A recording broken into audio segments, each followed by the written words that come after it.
Hey y'all, this is Stacy. And this is Tom with RV Texas, y'all. Today we're going to talk about one of the things that is most popular on our website, rvtexasyall.com, and that is the different types of RVs. So stay tuned.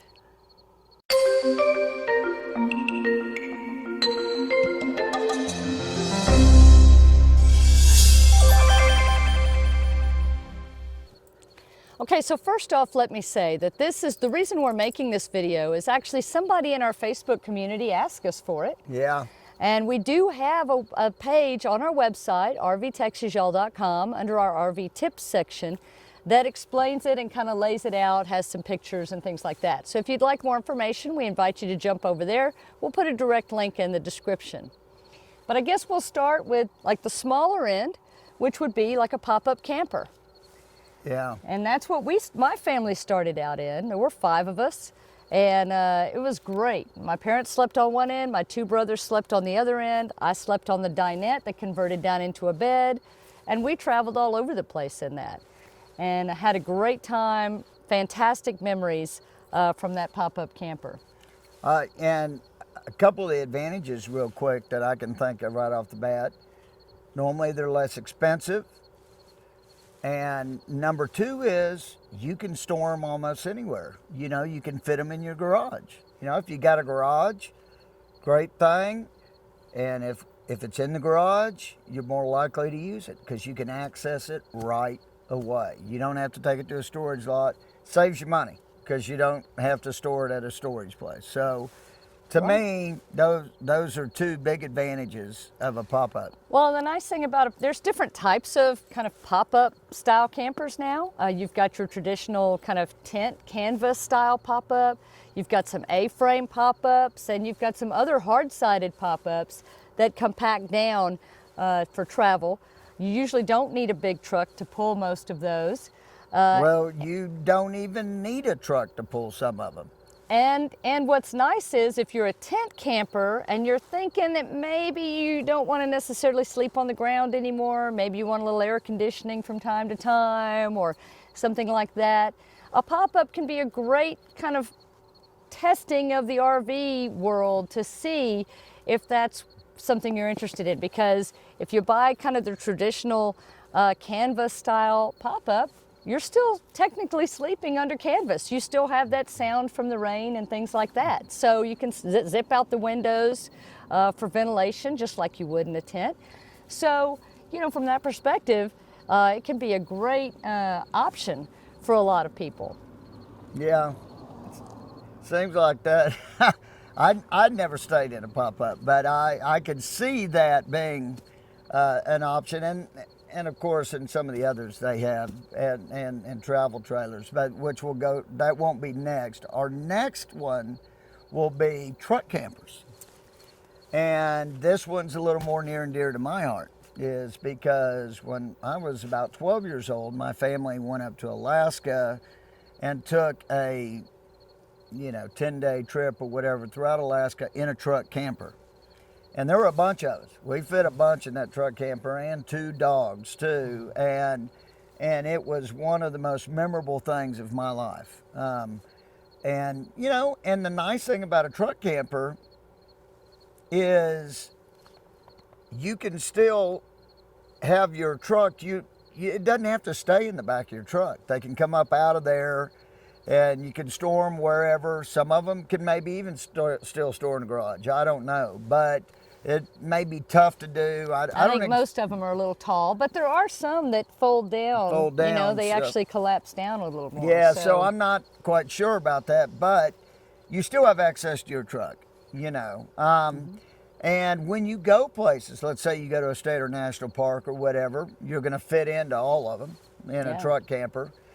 And you can, on most of them, take them out of the truck there and still take the truck into town and do other things. So you still have access to the truck and access to the camper. So, and you know, the nice thing about a truck camper too, and we've met some folks that have done truck camper life just for this, is you can go pretty much anywhere. Pretty much anywhere. Wherever your truck can drive, your house can go with you. you know, your RV can go along. So you don't have to worry so much about low clearances and dips in the road and the type of thing you have to worry about with some other types of RVs, which gives you some good flexibility. Yep, that's right. So another next option now is you start to get into some of the small pull-behind travel trailers. And I kind of like to think about travel trailers in a few different segments, really, because... And that's what I was even saying about the canvas, because with some travel trailers today is a hybrid travel trailer. Right. They tend to be a little bit lighter than a fully hard-sided travel trailer. And they start out, you know, with one size, and then when you set up your camp, maybe you pull out the beds from one end or maybe both ends. And so it's kind of a hybrid between a traditional canvas pop-up trailer, pop-up camper, and a travel trailer. But it gets you a lot more room. Like Stacy said, it saves on the weight, you know, and size. So again, you can get into a lot more places. They tend to be less expensive because they don't typically do hybrids in big, huge travel trailers. Right. So we're seeing a lot more of these too in the parks. And you're likely to have a full bathroom in them. And so full kitchen, things like that. A lot of the amenities of a travel trailer mixed with the flexibility and compactness when you're traveling of a pop-up camper. And when she's saying a travel trailer, a bigger travel trailer, because also with travel trailers, in one of the categories is like a tabby. Right. Or RPod but RPods now are even making some bigger ones. But the traditional RPod that most people think of is just a little shell, and a lot of people make their own. They have homemade, and they're awesome. They call them teardrop campers. Teardrops, and they don't have bathrooms typically. Usually, some of them do. Some might, some do now, but traditionally they were small. They would sleep two usually. Some would have an outdoor kitchen in the back of them, and they fit in the garage. Some of them. Yeah, most of them would, but not the bigger ones style, now. The older style. I mean, now they're starting to make them bigger, but the traditional ones would pretty much fit in a garage, and they weren't necessarily the least expensive option out there. Right. Because, I mean, they're built great, and the people that have these too, it's almost like a community too. You know, they all stick together. They have groups and rallies and stuff, because it's almost like a camping lifestyle. Right. In those, and so that's kind of cool too when you think about it. And you know, the nice thing about any of these smaller campers, whether it be a pop-up or a teardrop or something like that, if you get to a campsite and you want to set up your camper facing east to west or north to south or whatever, a lot of them are, those smaller ones are light enough that you can do that. And you can maximize where the sun's rising and setting, or you know, the space around, or where your door is going to open, the view you're going to have. It gives you a lot of flexibility. Yeah, we've definitely seen that on these types, and also the pop-ups. I mean, we've seen that same thing with pop-ups. They put them in, and they put them exactly where they rotate them around. Yeah, they just rotate them 90 degrees if that's what they need to do, and that's another big advantage. So in travel trailers now, we talked about the hybrid and the tabbies, the teardrops. Next is just your basic pull-behind travel trailer, right? And is what we started with, and they come in all sizes. I mean, those travel trailers come in anywhere from 12, 13 feet up to 30-something feet. Yeah. You're going to have usually a full bathroom. Some of them may have a marine bath if they're smaller. You're going to have a bedroom. You're going to have kitchen. Some of them are going to have outdoor kitchen. You start to need, as they get bigger, a little bit bigger truck. Yeah, and this is where you really have to take into consideration what size truck you've got. Right. Because it definitely impacts. It impacted us on our first one. We almost bought a trailer a little bit bigger than the one we've got. That we had. But our truck, no, but the first one we bought, we almost bought a bigger travel trailer, but our truck, it couldn't pull it. Always make sure you know exactly what your truck can realistically pull, and Yeah. don't get anywhere close to that on your overall trailer weight. We didn't feel comfortable with pulling that weight.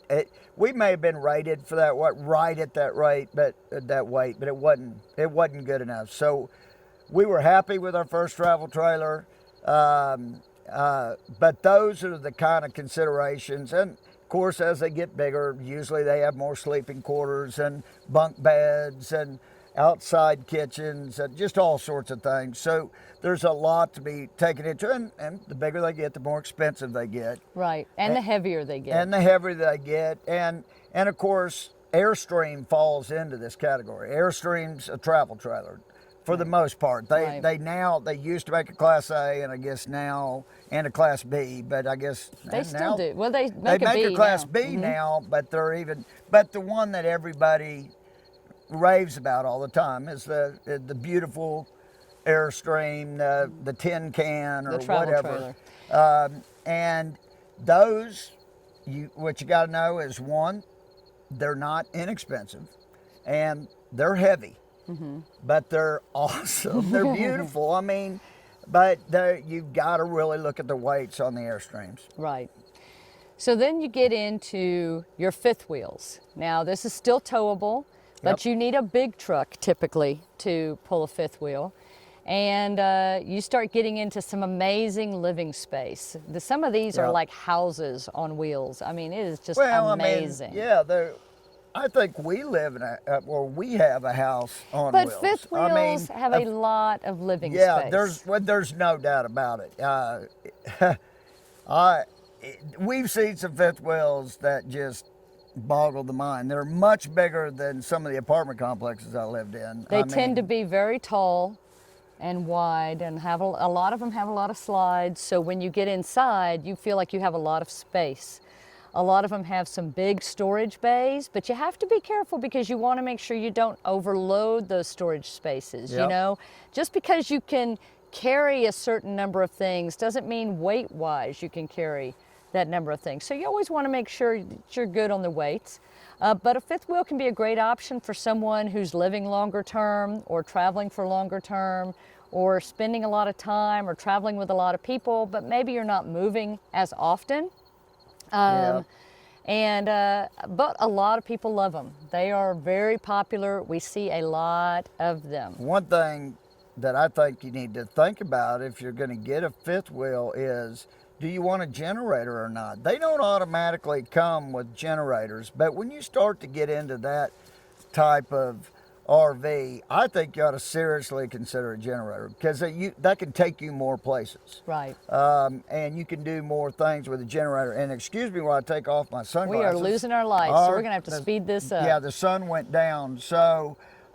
let's move into motorized. Yeah, let's go to motorized. So on the small end of the motorized, you typically have the Class B. And interesting, you have A, B, and C, and B plus and Super C, but they don't necessarily all go in order. So it gets a little confusing. Well, price-wise, I think the C actually goes before the B.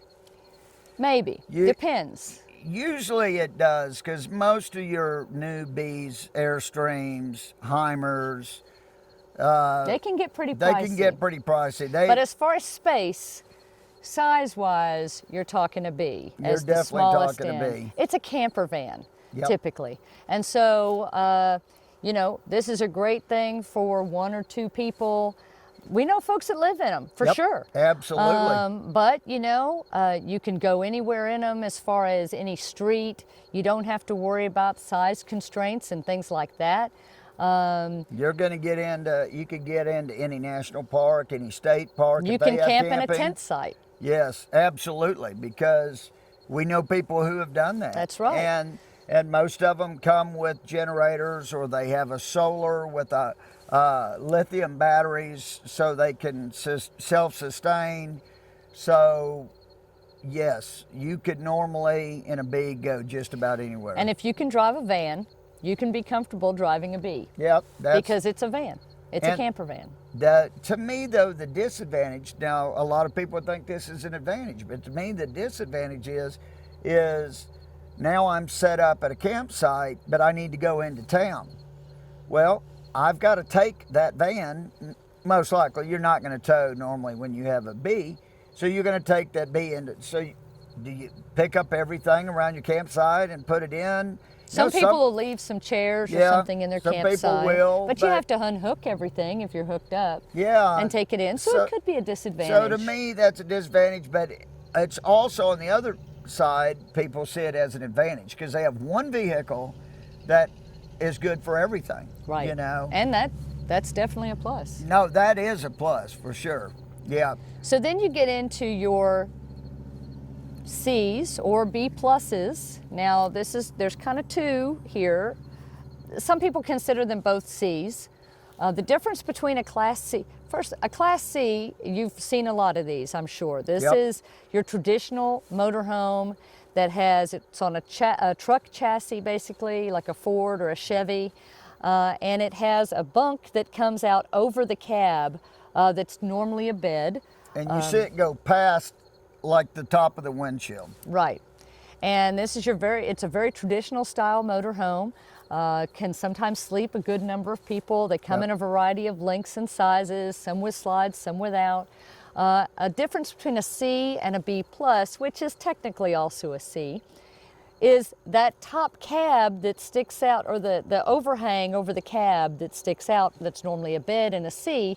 In a B plus, it's not going to really stick out. It's going to be maybe more flush or maybe just barely over the windshield. It normally ends almost right at the top of the windshield. And it's a lot of times an entertainment center. So you don't have as many sleeping bed space in a B plus as you do a traditional C. But again, I drove one of these. My parents, when they got done with the pop-up camper, they bought a used Class C motorhome. And so I was in my 20s probably and driving the Class C with my dad without a problem, you know. So they're very easy to drive a lot of times. They do tend to be longer, so you have to watch for your tail end when you're driving. When you get somewhere and you want to level, some of them have leveling jacks, but a lot of times you're going to be driving up on your traditional blocks and stuff if you need to be leveling. So it may take a little more time than some of the bigger RVs. But most of the B pluses usually aren't as long. Most of the B pluses usually aren't as long. And most of the B pluses are on like Sprinter chassis, which it's a different chassis other than a Ford and a Chevy. Diesel. And it's a diesel normally. So most of them, not all I would say, but most of them are. And so that's kind of another distinction between a C and a B plus. They tend to be a little lower on height than, like ceiling height, than some of the A's. Right. They tend to not ride, they tend to not sit as high off the ground as some of the A's, so particularly very the gas clearance. A's. And so you want to, if you're a bigger person, you want to definitely be sure that you get in there and walk around and lay on the bed and sit on the toilet and all those things to make sure that you have space that you're going to be comfortable with if you're looking at a B plus or a C. Yep. Then you get into the A class. No, you don't. You get into the Super C. Oh, the Super class. C. The Super C is the big, if you would think of like an 18-wheeler front, the big truck fronts with a motorhome behind it. Those are Super Cs. Right. And they have big diesel engines in the front. They have a lot of power. These are in a pretty expensive category. These go for They are a lot bigger also than your a traditional lot bigger, C. lot heavier duty chassis. Taller, wider. Yeah, so I mean, it's definitely a big RV. You're going to be able to tow more. Yep. Oh, no doubt about it. But it is. But you're going to start to limit where you can camp when you're getting into Super Cs. and also, to me, they're tougher to drive because you've got a humongous front end in front of you. I mean, a big truck front end. If you're a trucker out there, for you, it's nothing to drive, obviously. But for normal folks out there, they'd have to get used to it. It might be a little intimidating. It might be a little intimidating. And you have to step up into them, even in the cab. Oh yeah, so they're big could chassis. be an issue for some folks, high but you off could the have some ground. great views, I think, from up there. Yeah, no Yeah. doubt. So, yeah, I just want to make sure we got the Super C in There you go. Now let's move to the A's. Yes, And you have really two sections of A's, and we got to do this quick because we are about out of light. that's right. You've got your gas Class A's and your diesel Class A's. Now the Class A motorhomes are going to be the ones you've seen that they kind of look like a box going down Right. the road a lot of times because they have that flat windshield in the front. And they don't look like a truck at all. Yeah.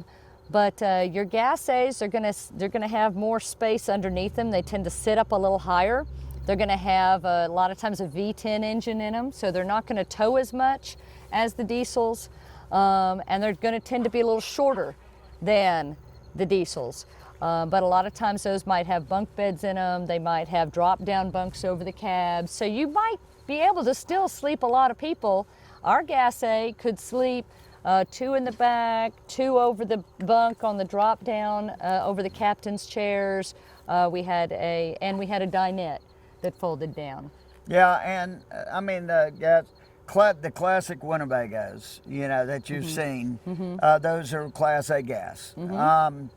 And the biggest distinction nowadays, because you used to have what was called a front end diesel, but they don't make those anymore, is the biggest difference between the two is a diesel pusher is a big diesel engine in the back of the RV. Right. A gas motor or a gas A, the engine's in the front. And so what we found, and it may be different with different types of gas A's, different manufacturers, but sometimes that ride in the front can get very hot because you have the big windshield that the sun's coming in the summer, plus the heat from the engine, and it can be loud because you've got the engine right there. So depending on the insulation and things, Right. something to think about. Something You to definitely think want to about. test drive it on the highway and make sure that it's something that you're going to be good with. But the nice thing about the gas A's is you've got a shorter package. So ours was 28 feet. You can fit in a lot of places in a 28-foot motorhome. So that was nice. Yeah, but there are gas A's that are 40 feet. That's So I true. mean, they do make them big too. But another distinction is diesel Class A's are heavier duty chassis, Right. generally, because the engine itself is so much heavier. The diesel engine is so much heavier that they're built more heavy duty. So they tend to be more expensive. The diesel And maintenance also. and maintenance, a little more on maintenance.